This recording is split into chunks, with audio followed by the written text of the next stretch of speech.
Spin combinations are an essential part of figure skating, and they become more complex as you move up through the levels. In this video, I'm going to break down spin combinations from level 1 through level 4, explaining what is required at each level and how spins evolve as skaters develop better balance, control, and technique. We will look at how to connect positions smoothly, how changes of foot and position affect the level, and what judges are looking for as spins become more advanced. We will start with the pre-preliminary level, where the highest level you can achieve is level 1. To earn this level, the skater simply needs to show all 3 basic positions, including a camel spin, seat spin, and a scratch spin. In today's video, we will focus strictly on the spin combination with a change of foot, since a change of foot gives you a higher base value compared to a spin combination without a change of foot. By competition rules, each position in a spin combination must be held for at least 2 revolutions. Many coaches, myself included, aim for at least 3 revolutions in each position to make sure the position clearly counts in competition. Skaters also need to make sure that in a camel position, the knee of the free leg is at least at hip level during the spin. In the seat spin, the upper part of the skating leg must be parallel to the ice, creating approximately a 90-degree angle.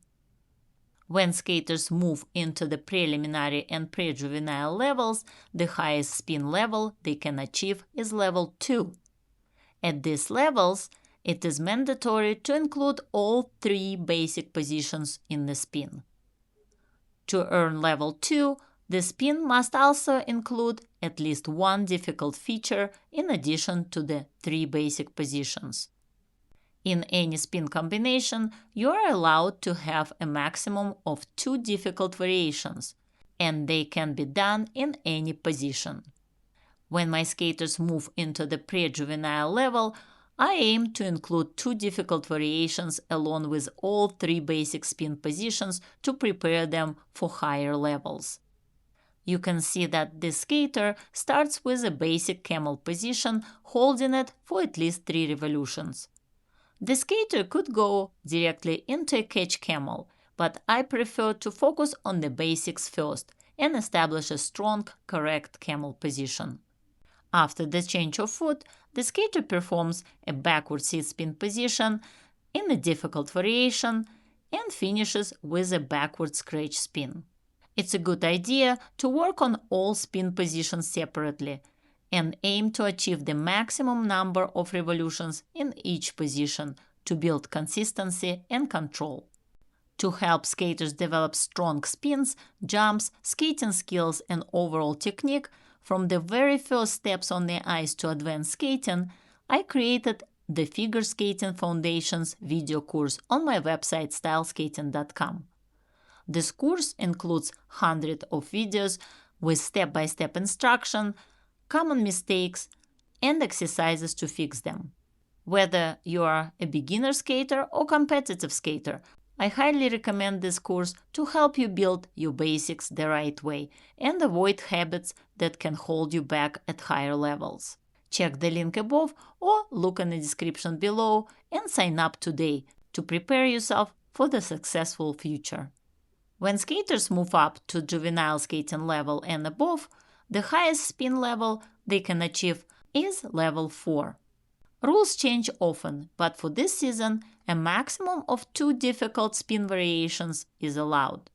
To reach level 4, skaters must also include other difficult features beyond the difficult spin variations. Let's look at the level 3 spin combination to see the difference. The skater starts with a forward camel spin, then she executes difficult change of position with the jump, which gives her level 1. Immediately after, she performs a seat spin in a difficult variation, giving her level 2. She then changes her foot and spins in a second difficult variation in the upright position, which gives her level 3. To achieve level 4 with this spin, we can add a feature of holding difficult spin variation for at least 8 revolutions. We will start with a camel spin, then jump into a difficult variation of the seat spin, which gives 2 levels, the maximum you can achieve on one foot before changing feet.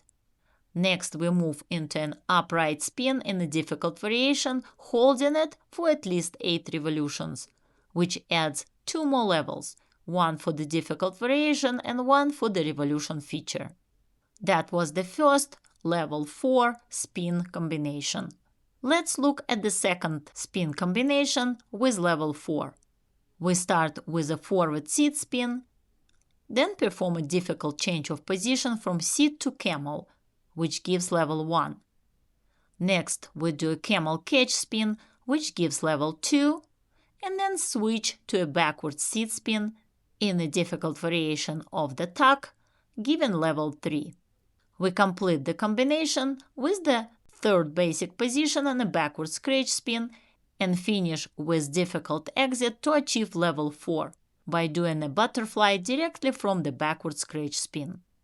Remember, it's important to practice each spin position separately to achieve the best quality before combining them into a full spin combination. If you're enjoying my YouTube videos and learning something new, remember to hit the like button and subscribe to my channel for more helpful tips and tutorials. You can also join my YouTube membership, where you can email me directly with all your skating questions and even request a personalized video for the element you are working on.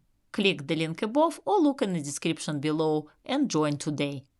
Our third spin combination of level 4 is similar to the second one, but instead of a difficult exit, we will do a difficult change of foot. We start with a forward seat spin, then change into a camel catch spin, which gives us 2 levels, one for the difficult change of position and one for the difficult variation in a camel spin. Next, we'll move into the second part of the spin, changing your feet with the jump, giving us level 3, and then execute a difficult variation in the upright position for at least 3 revolutions, which gives level 4.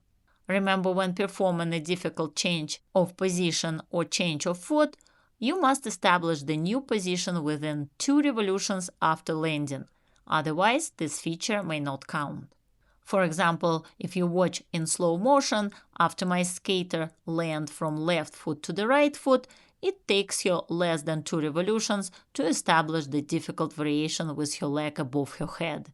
Because she sets the position quickly, she will receive credit for the difficult change of foot. In today's video, we focused on just one element of a skater's program, spin combinations with a change of foot. We looked at how spins progress from level 1 to level 4, the importance of holding positions for enough revolutions, and how to include difficult variations and features to increase your spin level. Remember to practice each spin position separately to achieve the best quality before combining them, and focus on clean changes of foot and position to make sure every feature counts. By mastering these details, you will build a strong foundation for higher level spins. Thank you for joining me today, and I'll see you next time.